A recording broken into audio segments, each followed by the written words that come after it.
Baiklah, untuk tugas besar perencanaan dan perhitungan geometrik jalan itu nanti kita ada 5 tahap.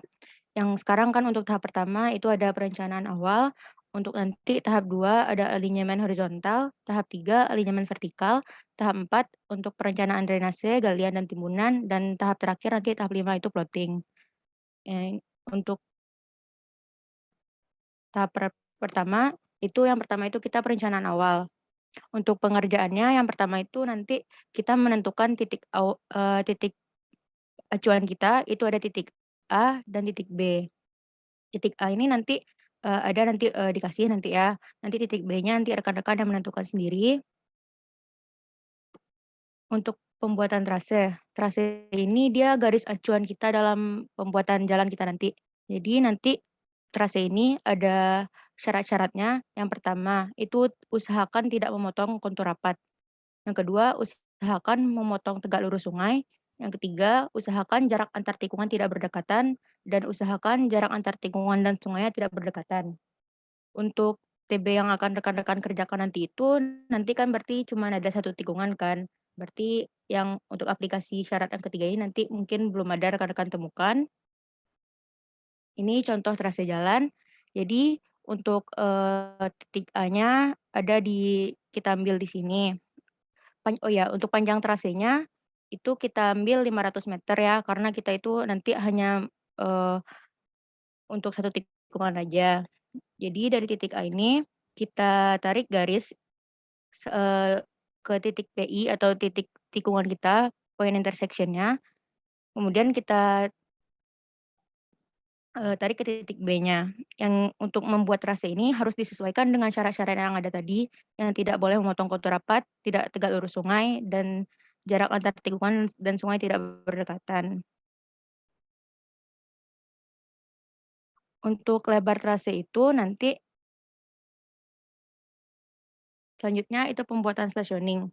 Stationing ini adalah titik patok yang ditinjau dari perencanaan dimulai dari nol, tegak lurus trase dengan panjang 50 meter. Jadi untuk lebar trase kita ini nanti 50 meter ya rekan-rekan, 50 meter itu 25 meter ke kanan dan 25 meter ke kiri. Eee, jadi untuk stationing-nya itu, kalau untuk trase ini yang lebar ke kanan dan ke kiri ini, sementara untuk stationing itu jarak dari titik A ke selanjutnya, itu jaraknya 50 meter juga. Jadi kalau di CAD kita ini nanti kita gunakannya skalanya 1:2500. Berapa jadinya nanti tuh? Jarak antar stationing-nya 50 meter, berarti nanti 2 sentimeter ya. Kita nanti di CAD-nya menggunakan sentimeter, berarti nanti jarak antar stationing-nya itu 2 sentimeter. Jadi nanti pembuatan stationing ini 50 50, ini jadinya stationing 0 tambah 000, ini 0 tambah 50 dan begitu seterusnya sampai ke titik B. Nanti di titik B itu panjang trase kita totalnya ada 500 meter. Untuk titik PI ini sebenarnya nanti letaknya bebas di stationing berapa, cuma nanti usahakan kalau bisa di 250 ya, biar pas di tengah dia. Oh ya nanti kalau uni kecepatan potong aja ya.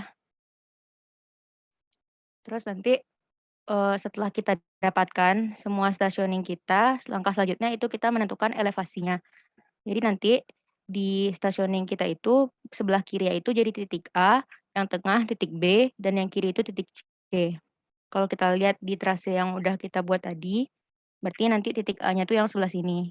Bentar, nanti di sini jadi titik A, di sini B, dan di sini C-nya. Begitu juga untuk SDA yang lain nanti di sini titik A, di sini titik B, di sini titik C-nya. Nah, begitu seterusnya sampai ke SDAB. A, B, C.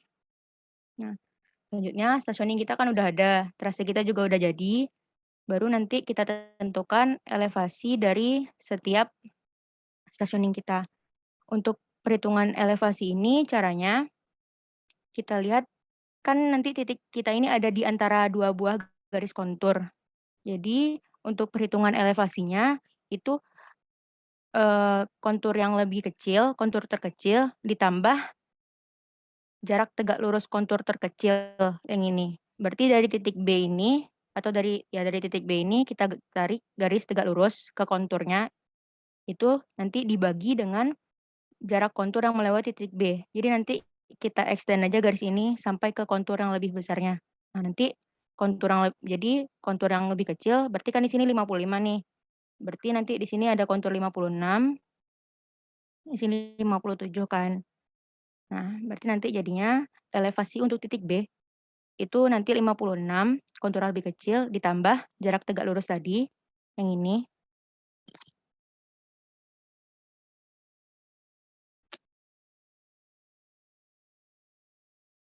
ditambah jarak tegak lurus yang garis merah dibagi jarak, eee, jarak kontur yang melewati titik B yang garis biru ini. Sampai di sini ada bisa dimengerti kan rekan-rekan? Menentukan elevasinya? Oke. Nanti untuk elevasi ini kita cari elevasi A, B, dan C untuk setiap stationing-nya. Berarti kan kalau di sini kita ada berapa stationing nih? Ada 11 stationing kan. Nah, berarti nanti kita tentukan elevasi A untuk 11 stationing, elevasi B untuk 11 stationing, dan juga elevasi C untuk 11 stationing. Itu cara menentukan elevasinya sama semuanya ya. Terus untuk kalau udah didapatkan semua elevasi A, B, C di setiap stationing-nya, baru kita menentukan klasifikasi medan. Kan kontur ini nggak cuman medan, ada 3 jenis medan kan. Itu tuh nanti medannya itu ada medan datar, ada medan perbukitan, ada medan pegunungan. Jadi kan kita belum tahu dari gambar kontur kita ini kan kita belum tahu jenis medan kita. Nah, jadi sekarang kita klasifikasikan medannya terlebih dahulu. Itu caranya pakai rumus ini, elevasinya itu elevasi di titik A tadi, elevasi A dikurang elevasi B itu mutlak ditambah mutlak elevasi B kurang C dibagi lebar trase kita. Lebar trase kita tadi itu 50 meter ya, nanti dikali 100%. Ini contoh perhitungan untuk di elevasi A-nya. Nanti ini kita buat, ini kan udah ada dilihat drive-nya kan? Drive, materinya. Ini belum, Mas udah download nih tapi belum sempat baca-baca nih. Nah, nanti dilihat ya, itu ada cat elevasi. Nah, nanti itu ikuti aja pakai aja cat elevasi yang itu ya. Nah, jadi nanti itu ada untuk titik A. Nah, di sini kan elevasinya nih kita proporsionalkan aja ya, nggak harus diskalakan. Misalnya kayak gini contohnya, elevasi A-nya kan 151, elevasinya B-nya dapatnya 152, elevasi C-nya 152,71. Nah, jadi nanti ini kita, proporsionalkan aja, pokoknya kita perlihatkan kalau bentuk konturnya itu dia naik. Nanti gambar yang ini nih kita buat untuk semua STA kita, berarti entar ada 11 gambar kira-kira ya, karena trase kita 500 meter. Terus setelah didapatkan elevasi di stationing A, cari nanti elevasi di stationing 50, 100, dan seterusnya. Setelah itu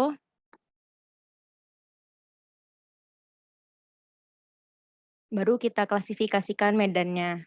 Untuk menentukan klasifikasi medannya ini, E di stationing A, nanti ditambah E di stationing 50, E stationing 100, sampai nanti E di stationing B.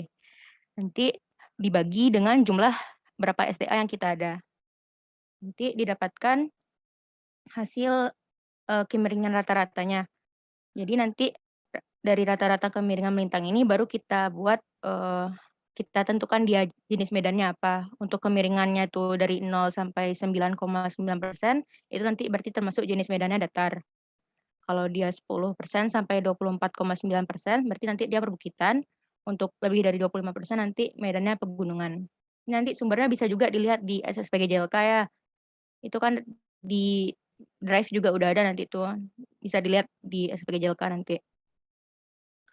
Terus kalau udah didapatkan klasifikasi medannya, baru kita hitung untuk volume lalu lintas harian rencana. Menghitung volume lalu lintas harian rencana ini nanti ada soalnya, entar lihat aja ya di drive-nya. Itu nanti umur rencananya juga ada di soal, pertumbuhan lalu lintasnya itu 5%, entar ada juga di soal, cek lagi soalnya. Nah, untuk rumus menghitung volume lalu lintas harian rencana ini, itu LHR, ini dari soal, dikali 1 tambah I. I-nya ini pertumbuhan lalu lintas kita, pangkat N, umur rencana kita, dikali FE. Untuk FE ini, itu faktor equivalency. Itu nanti sesuai kondisi medan kita. Jadi nanti kalau kita belum belum ada klasifikasi medannya, berarti belum bisa lanjut ke sini ya. Jadi berdasarkan kondisi medan ini, kita dapatkan FE-nya untuk sepeda motor sekian, untuk pick up sekian. Ntar sesuaikan, kalau daerah datar berarti yang dipakai yang ini, FE-nya. Kalau medan kita dapatkan pegunungan, berarti pakai yang ini. Jadi FE ini kita gunakan untuk menghitung VLHR-nya. Setelah dihitung VLHR-nya, baru kita bisa dapat nanti udah ada dilihat kan, nanti ada tuh di formatnya, karena didapatkan VLHR sekian, berarti nanti kita tahu fungsi jalan kita apa, kelas jalan kita apa. Bisa dilihat di SSBG JLK juga nanti. Misalnya kalau 50.000 nanti kelas berapa dia, gitu ya. Kemudian setelah kita dapat nanti fungsi kelas kita sama kelas jalan kita dari VLHR tadi, baru kita tentukan parameter jalannya. Nanti bisa dicek di SSBG JLK, ini ada 20 poin. Nanti cari aja sendiri ya. Kan sesuai dengan sesuai dengan fungsi jalan dan kelas jalan yang udah kita dapat dan juga klasifikasi medannya. Mungkin kalau untuk tahap 1 sampai situ materinya, ada yang mau ditanyakan atau yang kurang jelas? Di sini nih, Ya, sebelumnya perkenalkan nama saya Vito nih, BP Dona Sultan Osman 2008. Vito mau tanya tentang elevasi tadi nih, kurang jelas nih, karena ada gangguan jaringan. nah, Yang oke. ada 56 ditambah per gitu nih.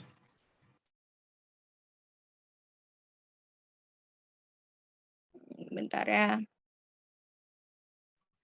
Baik nih. Nih, yang ini ya. Nih. Iya nih.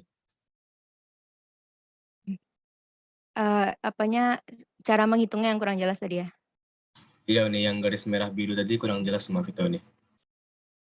Jadi, oke, kalau untuk yang menentukan elevasi ini, kita dari titik B misalnya. Dari titik B ini kita tarik dia tegak lurus ke kontur yang lebih kecil. Kan baca kontur bisa kan? Nah, ini kan berarti ada kontur 55 kalau diperbesar. Nih, kan berarti di sini nanti ini kontur 55 kan. Ini kontur 55, berarti nanti di sini karena di sini kontur 60, berarti di sini nanti 56 kan. 56, nanti di sini ada kontur 57. Nah, jadi nanti dari titik B ini, itu kita tarik tegak lurus ke kontur yang lebih kecil. Nah, kita dapatkan jaraknya. Misalnya nanti dapat jaraknya itu 0,3 cm, 0,6 lah di sini misalnya 0,6 cm. Terus nanti dari garis yang sama ini kita teruskan dia ke kontur yang lebih tinggi. Ke sini dia. Kita teruskan dia ke kontur 57. Berarti nanti kita cari jarak yang ini lagi. Nah, misalnya didapatkan yang ini nanti yang panjang ini itu dapatnya 1,1 cm misalnya. Jadi nanti untuk menghitung elevasi di titik B itu, kontur yang lebih kecil itu 56 kan, ditambah jarak yang merah ini tadi yang tegak lurus ke kontur kecil tadi, itu tadi 0,6 misalnya, dibagi jarak antar konturnya 1,1 gitu. Entar dapat 56, sekian misalnya. Jelas nggak? Atau perlu contoh di CAD? Udah paham nih. Udah? Makasih nih. Udah nih. Oke.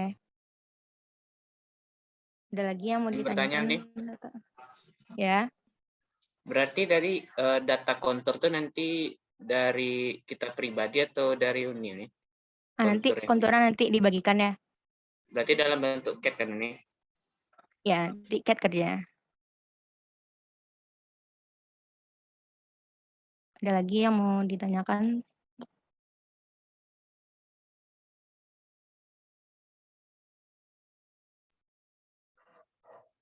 Mungkin dari Vito cukup nih.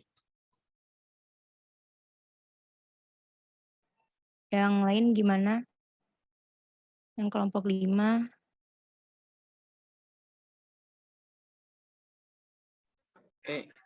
Izin nih, kalau tidak salah dengar nanti titik B-nya tuh kita yang menentukan atau gimana nih? Titik B-nya nih.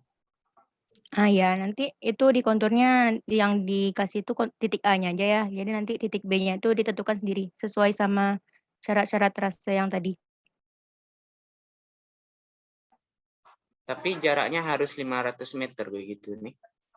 Iya, panjang maksimal trase kita 500 meter. Oh, maksimal berarti ini. Ya, panjang trase kita 500 meter. Baik ini.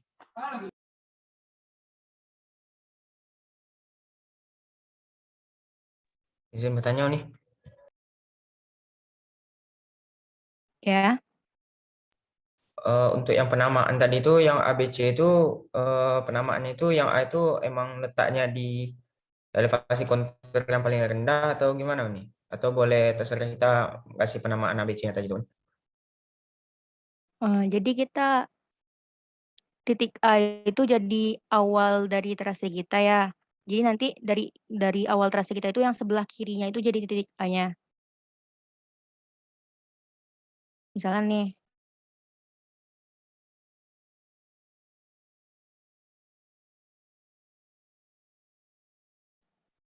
kalau untuk di kontur yang ini, berarti kan titik A-nya mulai dari sini. Berarti sebelah kiri dari titik A-nya itu kalau kita lihat dari titik A, berarti yang di sebelah sini kan nanti. Aduh. Berarti nanti A-nya nanti ada di sebelah sini kan. Nah, di sini dan nanti A-nya. Tapi kalau misalnya nanti misalnya nanti titik A kita di sini. Nah, berarti nanti A kecil untuk elevasinya itu di sebelah sini ya. A, B, C. Udah jelas. Oh, berarti Izin nih. kita menentukan itu kita lihat dari letak titiknya itu ya nih. Bukan Iya. kita lihat dari depan kayak ini on. Bukan, dari A-nya itu kita lihatnya.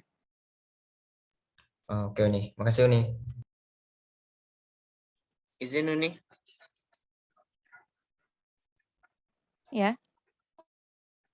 Kan kalau misalnya 500 meter kan ada 11 trase kan nih. Berarti kan A-nya itu ada 11, 11 B ada 11. stationing ya. Oh, stationing maaf nih. Bisa kalau penulisannya itu A1, A2 sampai A11 gitu nih. Atau A harus A aja nih. Oh, kalau untuk penamaan STA-nya itu, jadi nanti, bentar. Kalau untuk penamaan STA-nya itu gini ya. Jadi nanti STA 0 tambah 000 dalam kurung A. Untuk selanjutnya itu STA 0 tambah 050. Itu karena titik nggak ada namanya, biarkan aja ya. 0 tambah 050 aja. Nanti di titik B baru nanti STA 0 tambah 500 dalam kurung B gitu. Oh, berarti penamaan di bedanya tuh di panjangnya tuh nih. Ya, kan jarak antar stationing kita 50 meter gitu. Jadi ini tergantung jaraknya. Stationing ini dia kan itu,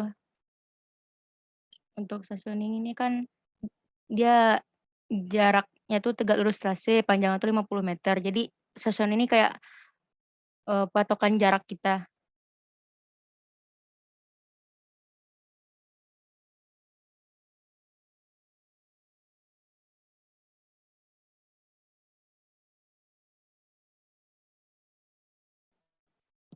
Bisa dimengerti kan untuk penamaan stationingnya? Bisa nih.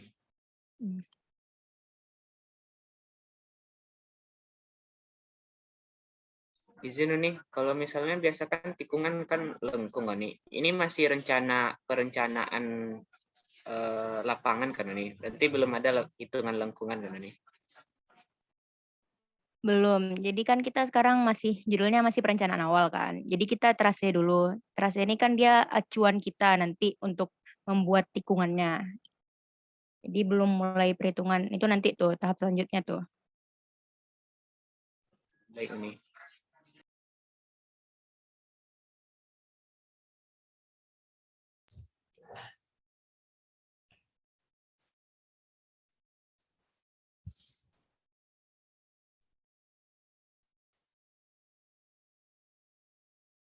Ada lagi yang mau ditanyakan rekan-rekan?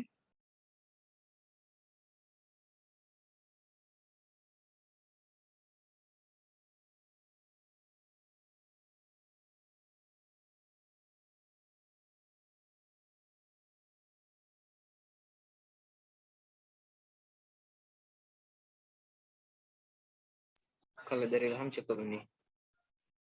Dari Kia cukup. Dari Ica cukup nih. Dia cukup kan. Dari Cynthia cukup, Un. Dari Azin cukup, Un. Dari Vicky cukup. Kita cukup. Berarti yang menentukan elevasi tadi itu udah paham semuanya kan? Insya Allah paham. Un. Oh, paham nih.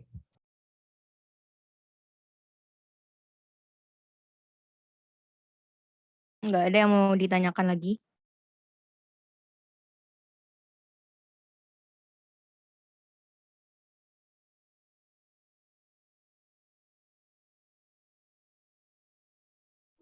Berarti besok sudah mulai pengerjaan kan ini? Ya, pengerjaan mulainya besok. Tapi ini kan kita harus untuk elevasi itu harus trase dulu kan? Kalau nggak ada trase nggak bisa lanjut pengerjaan kita kan?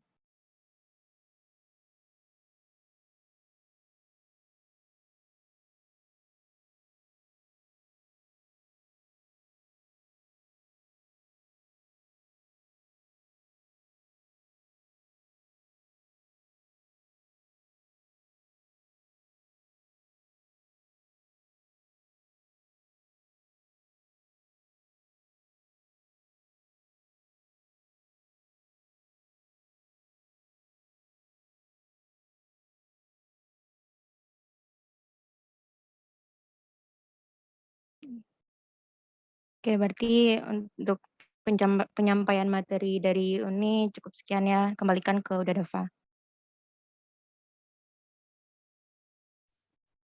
Oke, untuk pengerjaan tahap 1 ini masih ada yang diragukan atau tidak? Dek-dek semua.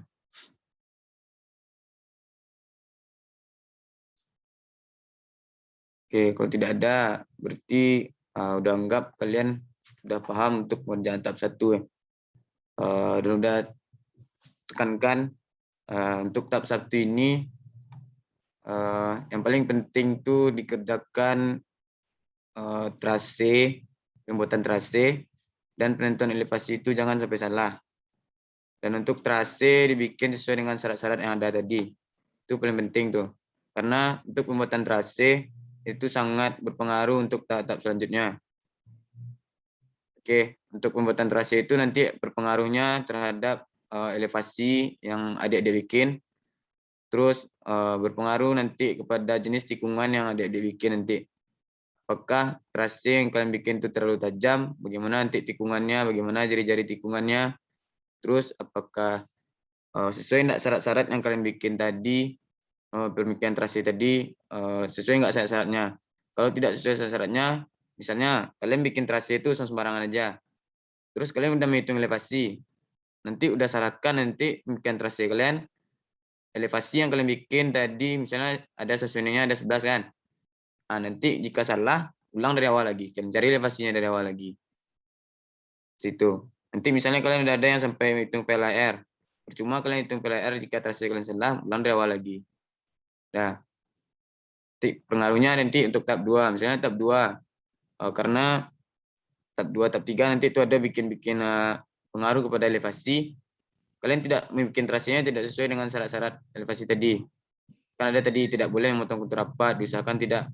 Nah, ada di kan, nanti diusahakan. Nah, jika tidak sesuai dengan itu, bisa jadi nanti sampai tahap 3 kalian ulang bikin trasenya lagi. Oke. Nah, dari awal udah tekankan ya untuk keseriusannya dalam pengerjaan TB perencanaan geometri jalan ini. Nah, ada lagi untuk sistem asistensinya ada tahu?